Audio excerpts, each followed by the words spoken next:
हमारे सारे जो बुद्धिजीवी साथियों जेल में हैं और हमको बहुत ज़्यादा मतलब रास्ता दिखाए है, इंस्पिरेशन दिया है उन्होंने। और अभी पुलिस डिसाइड कर रही है कि बुद्धिजीवी क्या पढ़ सकते हैं, क्या लिख सकते हैं। तो अब पुलिस डिसाइड करेगी कि मणिपुर में कौन से किताब छपेंगे। कश्मीर में उन्होंने एक कंटेंट एनालिसिस शुरू किया है किताबों का, जो भी कश्मीर के ऊपर किताबें आ रहे हैं।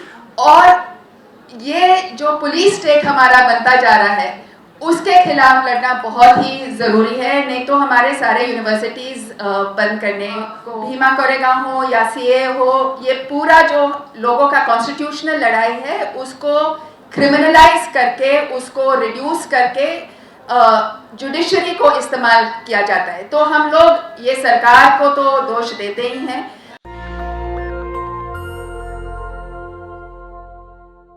लाल जोहार, जय भीम साथियों। जो फैमिलीज़ है उनको सुन के मुझे एक तरफ से शर्मिंदा तो हो रहा है और रिजॉल्व भी हो रहा है, क्योंकि मेरे जैसे लोग ऐसे टाइप के मीटिंग्स में आते हैं और बीच में उनके साथ जो गुजर रहा है हम सुनते हैं, पर इनका जो डेली संघर्ष है जस्टिस के लिए, उनके परिवार वाले के लिए, हम उतना नहीं जुड़ रहे हैं जितना हमें जुड़ना चाहिए, क्योंकि वो हम सब के लिए लड़ रहे थे, सब लोग के लिए लड़ रहे हैं।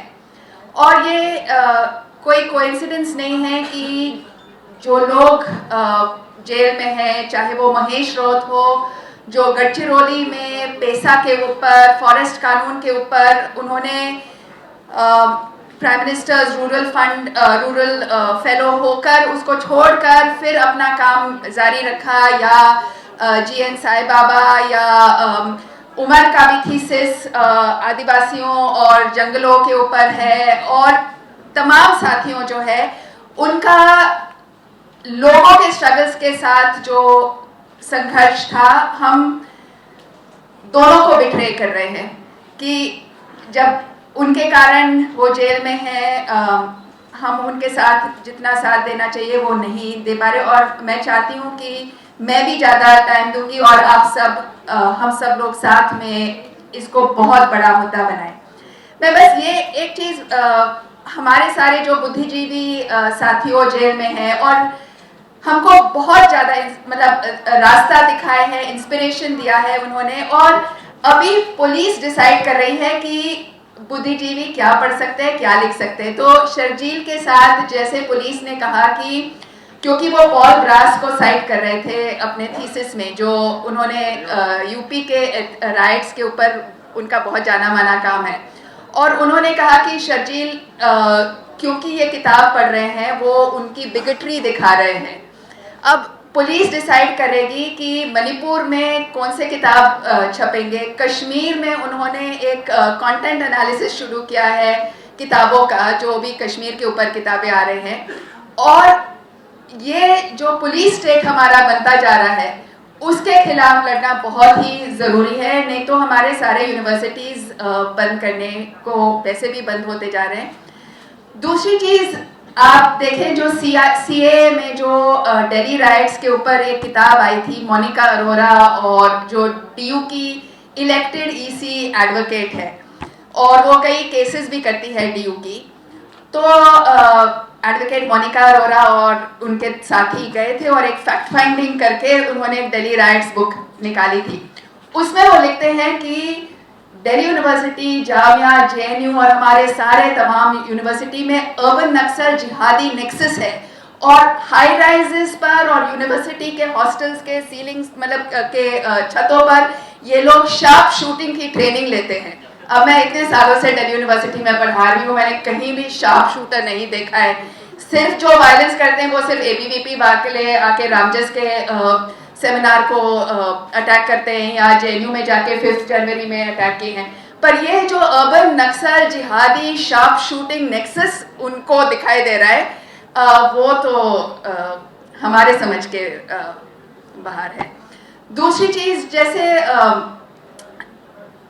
हम लोग तो इस पर हम लोग इसको ये मजाक लगता है, पर जो सारे एफआईआर्स है, जो सारे चार्जशीट्स में है, ये उनकी पूरी नैरेटिव उसमें आती है। और दिल्ली पुलिस पूरी तरह ये अजीब तरीका का थ्योरी रख के बैठे हैं कि ये पूरा एक नेक्सस है, कंस्पिरेसी है, और भीमा कोरेगांव हो या सीए हो, ये पूरा जो लोगों का कॉन्स्टिट्यूशनल लड़ाई है उसको क्रिमिनलाइज करके, उसको रिड्यूस करके जुडिशरी को इस्तेमाल किया जाता है। तो हम लोग ये सरकार को तो दोष देते ही हैं, पर जुडिशरी का इसमें बहुत ही बड़ा हाथ है। उनकी पूरी तरह उनकी जिम्मेदारी है जो उन्होंने नहीं निभाया है।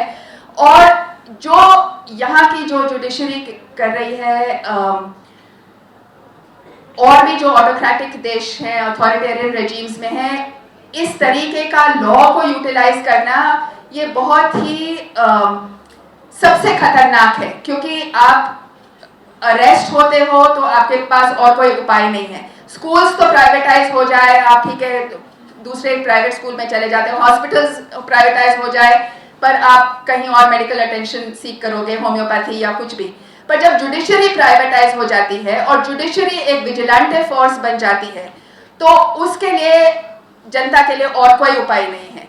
और इसको जो लोग ऑटोक्रेटिक लीगलिज्म बोलते हैं या अब्यूजिव कॉन्स्टिट्यूशनलिज्म भी बोला जाता है, इसके लिए जुडिशरी, खासतौर हायर जुडिशरी जिम्मेदार है। और वही जज जो यूएपीए के बेल को उन्होंने इम्पॉसिबल बना दिया, खानविलकर, जस्टिस खानविलकर ने वटाली जजमेंट में बेल को इम्पॉसिबल बना दिया, वही जज ने तीस्ता सेतलवाद और आरबी श्री कुमार को जेल भेजा, और वही जज ने एडवोकेट किया था कि हिमांशु कुमार को भी जेल भेजे एक केस में। तो अब जब जुडिशरी का काम हो गया कि लोग ह्यूमन राइट्स एक्टिविस्ट को जेल भेजने के लिए, तो हमें न सिर्फ संविधान को बचाने की जरूरत है, पर जुडिशरी को भी रिक्लेम करने की जरूरत है और पूरे देश को रिक्लेम करने की जरूरत है। Thank you. नेशनल दस्तक की आपसे गुजारिश है कि अगर इसको बचाना चाहते हैं तो नेशनल दस्तक को सब्सक्राइब करने के लिए रेड कलर के सब्सक्राइब बटन को दबाएं, फिर बेल आइकन की घंटी दबाएं। नेशनल दस्तक को बचाने के लिए बहुत जरूरी है कि हर खबर को शेयर करें, लाइक करें, कमेंट जरूर करें।